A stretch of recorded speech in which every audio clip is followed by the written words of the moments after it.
ଆଉ ବାପା ଅଜା ସମ୍ପତ୍ତି ମୁଁ କେମିତି ବିକି ଦେବି? ତମେ ସବୁ ଜାଣିବା ଦରକାର।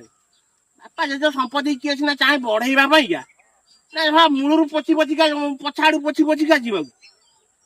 ଆତଙ୍କ ରଚୁଛନ୍ତି ବାହାର ରାଜ୍ୟର ଚୋର ଦଳ, ରେଳରେ ଆସୁଛନ୍ତି, ଲଜରେ ରହି ଲୁଟପାଟ କରୁଛନ୍ତି। ମାନେ ଚେନ ଫେନ ଝାମ୍ପିରେ ସୁନା ଫୁନା ଜମା ରୋଡରେ ଲଗେଇକି ଯିବା କଥା ନୁହେଁ। ଆଉ ଯଦି ଯିବ ଘୋରେଇ ପରେଇ ହେଇକି ଯିବ, ନହେଲେ ନାହିଁ ବାସ। ରଘୁଆ ତମେ ଏଇଠି ଅଛ? ଏ ରଘୁଆ ବସିଲୁ, ତୁ ତ ପ୍ୟାଣ୍ଟ ସାର୍ଟ ପିନ୍ଧିଛୁ, ଟିକେ ବସିଲୁ। ଇଏ ତ ଲୁଙ୍ଗି ପିନ୍ଧିଛୁ, ମୁଁ ଭାବୁଥିଲି ଆକୁ ନେଇକି ଯାଇଥାନ୍ତି ବୋଲିକା। ଖରାବେଳେ କଣ ପେପର ପଡୁଛି? 11ଟା ବାଜିଛି ଖରାବେଳକୁ। ଓହୋ, ଆଇଲୁ ଟିକେ ଯିବା ଏଠିକି। ଆବେ ବଜାରକୁ ଯିବା, କୁଆଡେ ଯିବା କଣ? ମୁଁ ତତେ ବିଲା ତ ନେଇକି ପଳଉ। ନାଇଁ ମୁଁ କହୁଥିଲି ଏଇଥିରେ ଆସୁନ, ଯିବା ଏଇଥିରେ। କାହିଁକି ଏଇଟା କଣ ହେଇଛି? ଏଇଟା କବାଡିଆ ଗାଡିଟା, ଏଇଥିରେ ଗଲେ ଲୋକ ଆସିବେନି। କବାଡିଆ ଗାଡି? ହଁ, ଲୋକ ହସିବେ। ହଇରେ ଫକୀରା, କଣ କହୁଛି ସିଏ ଏମିତିଆ କଥା?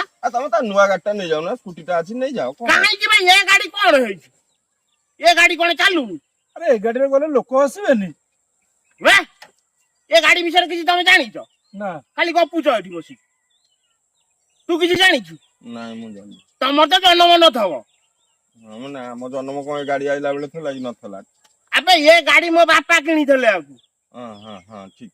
ସେତେବେଳେ ଆମେ ଯୋଉ ଦୁଃଖ କଷ୍ଟରେ ଯୋଉ ବଢିଛୁ, ସେତେବେଳେ କେମିତି ବାପା ଏ ଖଣ୍ଡ ଗାଡିଟାକୁ କେମିତି କଣ କିଣି ଦେଇଥିଲେ। ଇଏ ଗୋଟା ଗାଡି କିଣା ହେଇଥିଲା। ଆଉ ଜାଣିଥିବୁ ଯୋଉ ବିଷ୍ଣୁ ସ୍ୱାଇଁ ଭଳିଆ ଗୋଟେ ଲୋକ ଅଛି ବୋଲି ଜାଣିଥିବୁ ଆମ ଗାଁରେ? ହଁ, ଜାହାଙ୍ଗୀରାବାଦରେ। ସିଏ ଗୋଟା କିଣିଥିଲା ରାଜୁତୁ। ହଁ ତାଙ୍କ ଗାଡି ଗୋଟା ଥିଲା OSC 277। ସେ ଏବେ ବୋଧେ ସେ ବିଷ୍ଣୁ ସ୍ୱାଇଁ ବିକିଦେଲା ତାକୁ। ନାଇଁ ସେଟା କବାଡିଆ ଫୋପଡା ହେଇଯାଇଛି ତାଙ୍କ ଗାଡିଟା ବୋଧେ, ମୁଁ ପଚାରୁଥିଲି। ଆବେ ଆମେ ଦି ଜଣ ସାଙ୍ଗ, ଜାଣିଛ ନା ନାଇଁ? ହଁ। ଆଉ ତାହେଲେ ଏ ଗାଡି ଯିବ କଟକ, ସିଏ ଗାଡି ବି ଯିବ କଟକ। ସିଏ ତାର ଆସୁକୁ ନେଇକି ଯିବ କଟକ, ମୁଁ ଆକୁ ନେଇକି ଯିବି କଟକ। ସେତେବେଳେ ରାସ୍ତାଘାଟ ଯୋଉ ଅବସ୍ଥା, ଯୋଉ ଇଏ ନଥିଲା ଲୋ ବାପ, ପିଚୁକି ଢଳେଇ ନଥିଲା। ଏଇ ଯୋଉ ନାଲି ମେଣ୍ଟାଲ ଗୋଡିକି ଯୋଉ ରାସ୍ତା ଥିଲା। ଆଉ ସେତେବେଳେ ତ ଇଏ ଟ୍ରକ ଫ୍ରକ ତ ଏତେ ଚାଲୁନଥିଲା, ଗାଡି ଘୋଡା ଏତେ ନଥିଲା। ସେତେବେଳେ କାଁ ଭାଁ ଚାଲୁଥିଲା କଣ କହିଲୁ? ଏଇ ଯୋଉ ନାଲିଆ ଗଭର୍ଣ୍ଣମେଣ୍ଟ ବସ ସବୁ ଚାଲୁଥିଲା। ଆମେ କଣ ସେଗୁରା ଦାଦା ଦେଖିଛୁ? ଆମ ଜନ୍ମ ନଥିଲା। ହଁ, ସେଗୁରା ଜନ୍ମ ନଥିଲା। ତମେ ସେ ରାସ୍ତାରେ ବି ତମେ ହେଇଥିଲେ, ତମେ ଏବେକା ଛୁଆ ତମେ ସେ ରାସ୍ତାରେ ଗାଡି ଚଲେଇ ପାରିବ। ସେତେବେଳେ ଆମେ ଯେତେବେଳେ ଯାଉଥିଲୁ, ମାନେ ଗାଁ କରିକି ଯିବୁ, ବସ୍ ବାଲା ଯେତେବେଳେ ଆମକୁ ସେଠୁ ଦେଖିବେ, ବସ୍ ବାଲା ନା ଏଇରେ ବାବା ବିଷ୍ଣୁ ସ୍ୱାଇଁ ଆଇଲେ, ସେ ଗାଡି ଟୋଟାଲି ସାଇଡ କରିଦେବେ। ଆଉ ମହାନଦୀ ବ୍ରିଜ ଉପରେ ଯେତେବେଳେ ଯିବୁ, ବ୍ରିଜ ପୁରା ଏମିତି ହଲିବ ପଡିଛି ପୁରା। କଟକ ଆମେ ଯାଉଥିଲୁ ଅଧଘଣ୍ଟା 20 ମିନିଟ୍ ଭିତରେ ଆମେ ଯାଇ କଟକରେ। ନାଇଁ ଏବେ ରୋଡ ଘାଟ ହେଇଗଲା ଠାରୁ ଟିକେ କମ ସମୟ ଲାଗୁଛି ନା, ନହେଲେ ଆଗରୁ ଖରାପ କହୁଛ ଲାଗୁଥିବ। ଆଉ ତମେ ଯୋଉ କହୁନ ଯୋଉ ଇଏ ଭଙ୍ଗା ଗାଡି, ଦଦରା ଗାଡି, ଆକୁ କୋଉ ମାନେ କହିବେ ସବୁ କହିଲୁ? 16 ରୁ 25 ବର୍ଷ ଯୋଉମାନେ ପିଲାମାନେ, ମୁଁ ଧର ଆକୁ ନେଇକି ଯାଉଥିବି, ସେଇ ପିଲାମାନେ କହିବେ, ହେ ଏଇଟା ବଡ ଭିକାରୀଟା ଆଇଲା ରେ। ବୁଝିପାରୁ? ଆଉ 25 ବର୍ଷରୁ ସାଡକୁ ଯେତେ ବର୍ଷ ଯାକ, ଯୋଉ ବର୍ଷ ଯାକ ଲୋକ ସବୁ ବଞ୍ଚିଲେ, କଣ କହିବେ କହିଲୁ? ଇଏ ନା ବଡ ଖାନଦାନୀ ଘର ଲୋକ ରେ ଇଏ। ଇଏ ରାଜା ଅମଳର ଇଏ ଲୋକ ସବୁ। ରାଜା ହେଇଥିଲେ ଦାଦା ସିଏ ଘୋଡା ନେଇକି ଯାଇଥାନ୍ତେ। ତୋର ଖାଲି ଏମିତିଆ କବାଡିଆ ଗାଡିରେ ଯାଇଥାନ୍ତେ। ରାଜା ଘୋଡା ଚଲାନ୍ତି ନା, ରାଜା କଣ ଏଇ ବକ୍ସର ଚଲାନ୍ତି? ତୋର ଖାଲି ଏମିତିଆ କଥାବାର୍ତ୍ତା ଗୁରାକ। ଆଉ ବକ୍ସର, ଆବେ 20 ଟଙ୍କାରେ ତେଲ ପକେଇଦେଲି ସକାଳେ, ଦେଖିଲୁ ଏଇ ଟାଙ୍କି ଡାବୁ ହଉଛି। ସଂସାର ବୁଲିକି ଚାଲି ଆଇଲି।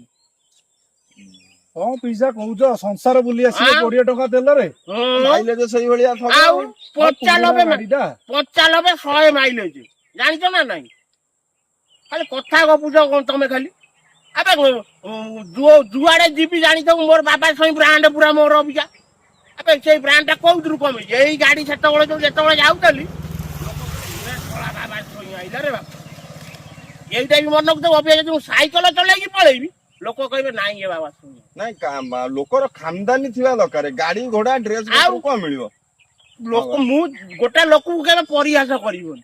ଭଙ୍ଗା ଗାଡି ଚଲଉଛି କି ଚିରା ଫଟା ପ୍ୟାଣ୍ଟ ସାର୍ଟ ପିନ୍ଧିଛି, କେବେ ଥଟ୍ଟା ମଜାଳିଆ କରିବନି। ଦାଦା ତମେ ଇଏ ଜାଣିନି ବୋଧେ, କାଲି ପରଦିନ ବିଲ୍ ଗେଟ୍ସ ଆସିଥିଲେ ଆମର ଭୁବନେଶ୍ୱର। ହଁ, ପେପର ପଢୁଛି ତ ବାପା, ପଢିଲି ଏବେ। ସିଏ ଏବେ କୁଆଡେ ଯୋଉ ଏ ଟ୍ରାଭେଲ୍ସ ଗାଡିରେ ବୁଲୁଥିଲେ। ଆଉ ଚିନ୍ତା କଲୁ, ସେ ବିଶ୍ୱର 7 ନମ୍ବର ଧନୀ। ଆଉ ଚିନ୍ତା କଲୁ କେଡେ ବଡ ଲୋକ ସିଏ। ଆମେ ତାଙ୍କ ଆଗରେ କଣ? ଆମେ ତାଙ୍କର ଚାକର ହବା ପାଇଁ ବି ଯୋଗ୍ୟ ନୁହେଁ। ଖାଲି କଥା ଗପି ଦେଲେ ହେଇଯିବ। ଆଉ ଭାଇ ଶୁଣୁ, ଆଉ ଗୋଟେ କଥା ବାପା କହିବାକୁ ମନ ନାହିଁ। ଆବେ ମୋ ଘରେ ସବୁ ଯୋଉ ସୁଦିଆରେ ସବୁ ଯୋଉ ଗାଡି ଫାଡି ଯୋଉ ହଁ, ରଖିଲ, ସେଇଟା କଣ ହେଲା ସେ ଗାଡି ଗୁଡା କଣ ହେଲା ଆଉ ତ ଚଲଉନ ଆଉ କଣ ତାକୁ ରଖିଛି ପାଖରେ? ଆଉ ସେ ଲୋକଙ୍କୁ ସବୁ ଖବର ଦେଲି, ଫୋନ କରିକି ସବୁ ଡକେଇଲି। ମୁଁ କହିଲି ଆବେ ତମ ପଇସା ଦବା ଦବି ନାହିଁ, ମତେ ଆଉ ପଇସା ତମେ ମତେ ଦବନି କି ମୁଁ ତମକୁ ଦେବିନି। ଗାଡି ଉଠାଅ ଚାଲ ଶୀଘ୍ର ସବୁ।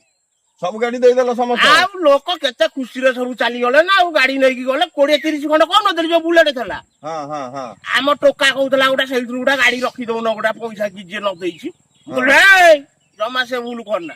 ଯାଉ ଆମେ ଏଇଟାକୁ ନେଇକି ବାରିଆଡେ ଫୋପାଡିଥିଲା। ଏଟା ଏଡେ ଅକାଳ ପୁଷ୍ପାଣ୍ଡ ସେଇଟା ଶଳା। କିଏ ରତନା? ହଁ ଓହୋ ବାରିଆଡେ। ଏଇଟାକୁ ବିକି ଦେଇକି ଗୋଟେ ନୂଆ ଗାଡି ନେଇ ଆସୁନ।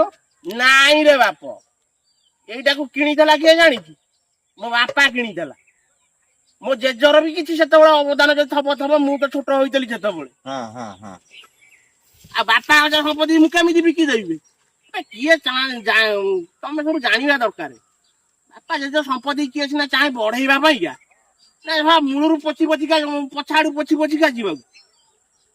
ମାନେ ବୁଝିପାରୁଛୁ ଦାଦାଙ୍କ କହିବା କଥା, ମାନେ ଜେଜ ବାପା ସମ୍ପତ୍ତି ଯାହା ଅଛି ତାକୁ ବଢେଇ ବଢେଇ ଚାଲ। ଆଉ ବିକିବନି, ପୁରୁଣା ସମ୍ପତ୍ତି ବାଡିକି ବିକିବ ଆଜ୍ଞା, ନାହିଁ। ତାଙ୍କ ବାପାଙ୍କର ସେ କେମିତି ବିକିବେ? ଆବେ ଇଏ ଖତ ହେଇଯାଉ, ଘରେ ରଖିଦେବି ମୁଁ, ନହେଲେ ବାରିଆଡେ ନେଇକି ଥୋଇଦେବି ଗୋଟା ତଳେ।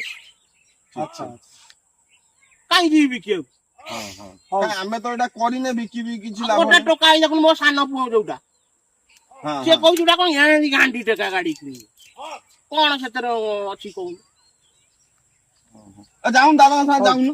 ଆବେ ହେଇ ଆଉ ଗୋଟେ କଥା ତମକୁ କହିନି ରେ ବାପ। କଣ କହିଲ? ଇଏ ସିନା ତମେ ଯୋଉ ସିନା କହୁନ ଯୋଉ ବାବା ସ୍ୱାଇଁ, ମୁଁ ତ କହିଛି ତମକୁ ମୋ ବାବା ସ୍ୱାଇଁ ବ୍ରାଣ୍ଡ ସାଇକେଲରେ ଯିବି ମାନେ ବାବା ସ୍ୱାଇଁ ଆଇଲା। କୋଉଠିକି ଗୋଟା ଯଦି ତମେ ଫସି ଫାସି ଯିବ, କୋଉଠି ଝଗଡା ଝାଟି ହେଲା କି କଣ ହେଲା, ସେଠି ମୋ ନାଁ କହିଦେଲେ ବି କେତେ ଜାଗାରୁ ଖସିକି ତମେ ପଳେଇ ଆସିବ। ଲୋକ ଜାଣିଗଲେଣି ନା ବାବା ସ୍ୱାଇଁ ନାଇଁ ବୋଲିକା। ସବୁ ଜାଗାରେ ଆମେ ବା ଯୋଉ ଏଠିକି ଯାଇଥିଲୁ, ସେ ଯୋଉ ଇଏ କଣ ସେଟା ସେ ମନେ ପଡୁନି, ସମ୍ବଲପୁର ପାଖରେ ବହେ ମାଡ ଖାଇଲୁ। ମଲା ଚଇତା ଚଢାଟା ବା କହିଦେଲା, କହିଲା ଆମେ ବାବା ସ୍ୱାଇଁ ଭଣଜା, ସେ ତା ପୁତୁରା।